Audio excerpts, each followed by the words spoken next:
Hello. Hi, Ruth. I'll let you in, Ruth. We'll let you in. We'll just give it a couple of seconds for people to join. Hi there. Ah, hi, Hiya. Ruth. Hi, hello. You okay? Yeah, good. Sorry, I feel like my lighting is rubbish. I wouldn't worry about that. We haven't got the most professional we're setup amateurs either. at this. I feel like down lighting. Can you hear us all right? Yeah, good. Can you hear me? Yes. Fantastic. Wonderful. Fantastic. Okay, well, I'll just do a quick intro of who we are. So I'm Lee, and this is Zoe from Hello. Zed Bees. And we're going to be talking to Ruth Marsden, who is the founder and CEO of Better Cup. So for anybody who is joining, who doesn't know who Zed Bees are, just quickly, we're a zero waste subscription service and plastic-free shop. We focus on bathroom products, just helping people to make simple swaps for the kind of everyday products that they use in their bathrooms.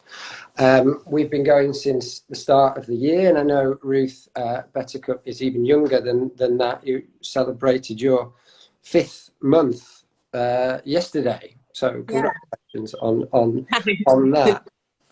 What we wanted to do is we wanted to put together a sort of mini series of videos talking to the people that we work with, our partners and makers who kind of share the same ethos that we do, because that's an important thing for us as a business, trying to focus on and build what we're doing based on being as sustainable as possible. It's important for us to work with people who share that same ethos as well. So we were really happy that we came across what you were doing right at the start. Actually, I think we saw you on live with the Mum Club a few months ago. I think it was probably back in May, right at the very start for you.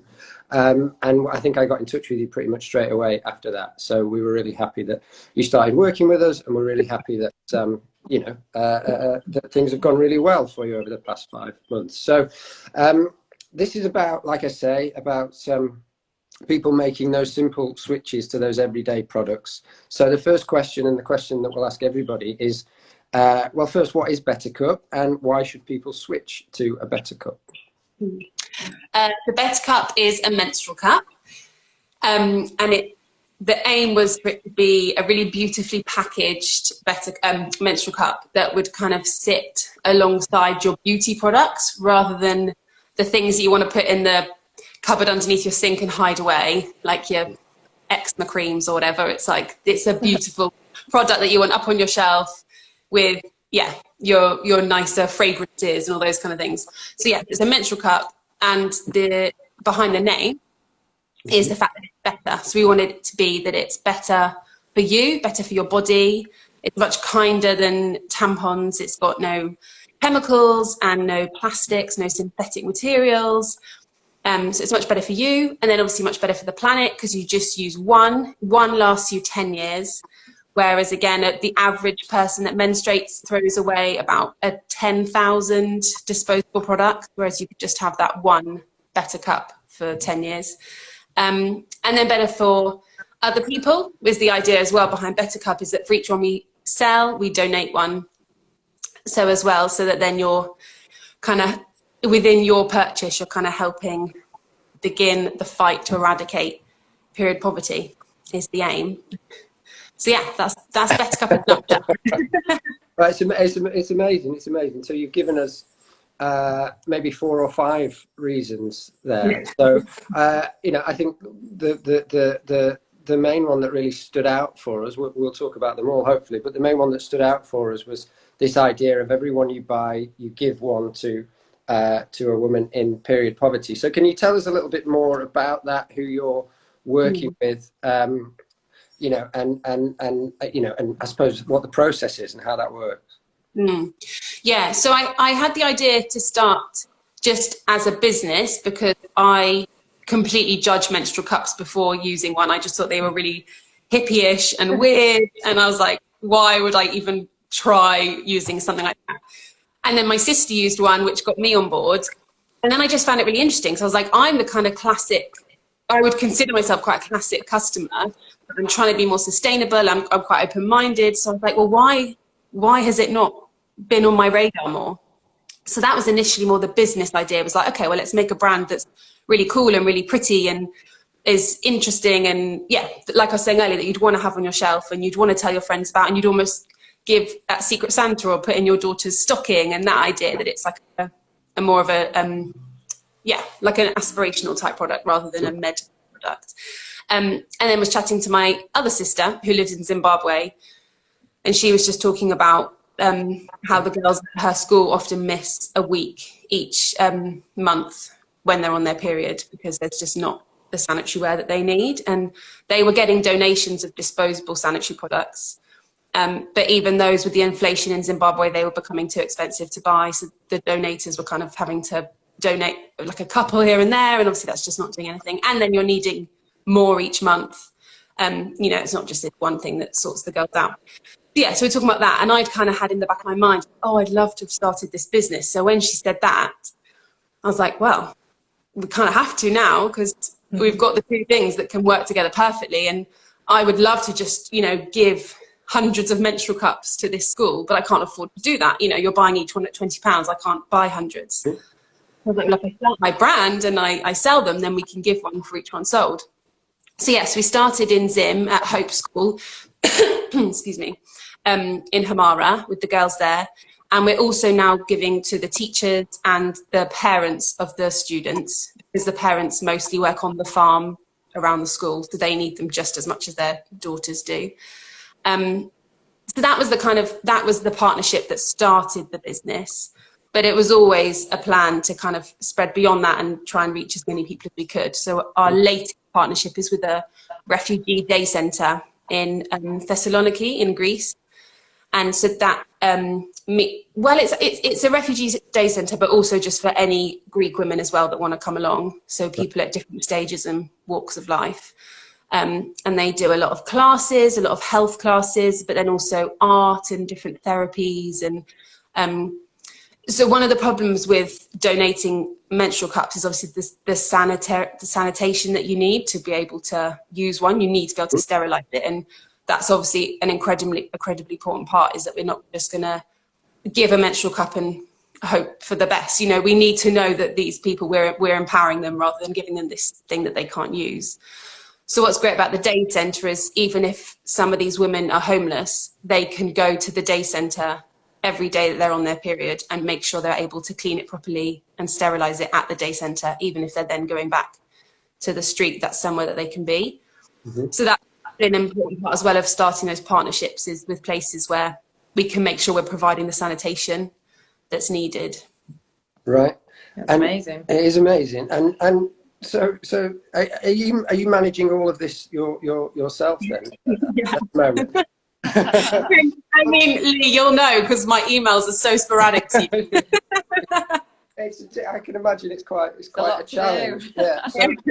So just big yourself up for a second then, because we've been out of stock for a month or so, maybe a little bit longer, because you effectively sold out of the first batch of menstrual cups that you had manufactured. So, I mean, how many was that? How many? Can you talk numbers in terms of how many has been donated so far? Yeah, so that was 1,000 sold and 1,000 donated. Right. Fantastic. Yeah, that's incredible. Yeah. I would doff my cap to That's what I think is really interesting though about the product, is I think it's a really interesting balance of quite an untapped market, but a really open market. Like, people are really interested in trying them, but the majority of people haven't tried them. So it's quite an interesting time to be selling something like this. I think people are like I was only a year ago. I hadn't had one, but was really open to trying one. Yeah, absolutely. Yeah, so I was the same, Ruth. I vividly remember the first time that I heard about a menstrual cup was at Glastonbury in 2010. And I remember just thinking, what on earth is that? I will never, ever try that. It was the worst idea ever. But then had a baby, things changed, and I think it was a friend who tried it and was you know, raving about them. So I tried it myself, and I just cannot even contemplate going back. And I just tell everybody, you know, I'm just like, try this. This is, you know, it's amazing.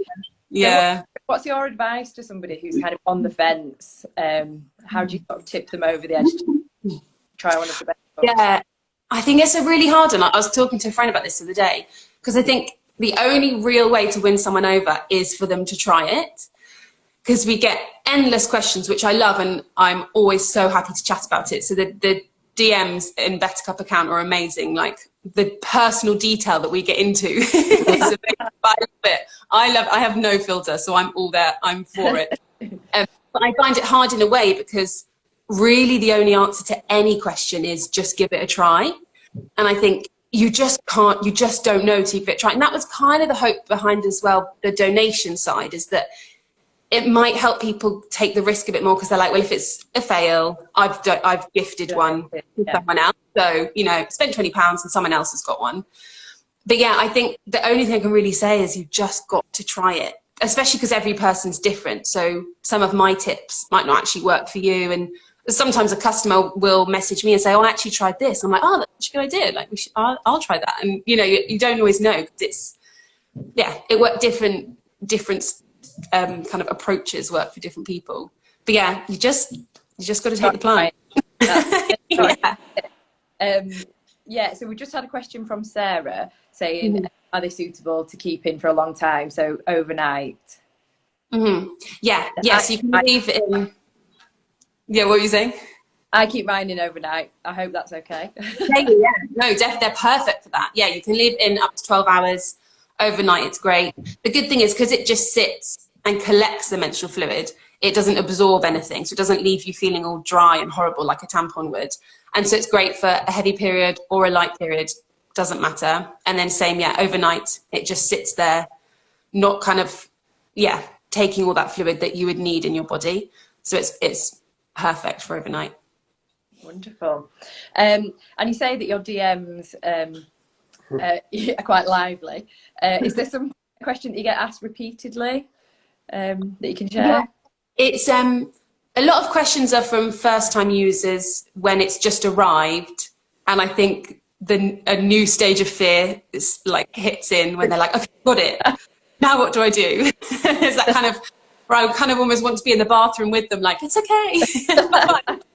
Which is also why, as a side note, we filmed some kind of info videos that are on YouTube now. That was the kind of aim, where you can put me on your iPad and I can be in your bathroom with you, chatting you through it. That was the kind of aim. Away. Yeah. But yeah, I'd say the most common questions are just the fear of it being messy, and the fear getting it lost. Losing it is a big fear, which is completely impossible. Completely impossible. So you have your vagina canal and then your cervix, and your cervix is like a little dot, and so to lose your menstrual cup, it would have to go through that dot, which just isn't possible. So it can go high up, but you can't lose it. Like, you can reach it. Don't panic. Great. Don't panic. Don't panic. So, but it's hard, because if you do panic as well, your muscles tense up and hold it in place. So it's a hard thing as well, trying to explain to someone you just need to relax. But then obviously it's hard to relax when you've got someone saying, relax. I've never lost time, so. No, me neither. So at the start, when I asked you that first question, you mentioned 4 or 5 reasons why people should switch. One of those reasons was around kind of it being a long-lasting product. So I find that with a lot of the kind of products that we sell, the reusable makeup wipes, razors, things like that. Excuse me. And obviously price is a factor in that. So you mentioned that it's £20 to buy up front, but if it lasts for a decade, what does that mean to people in terms of like a cost saving over that time? It must be pretty immense.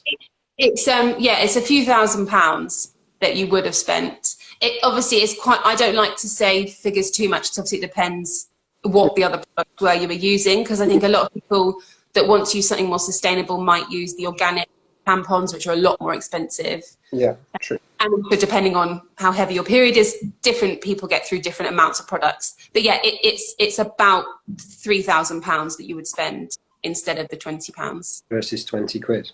Yeah. Okay. That's But amazing. I understand it And is still. it did with that saved another person thousands of pounds. Yeah. Yeah. Okay.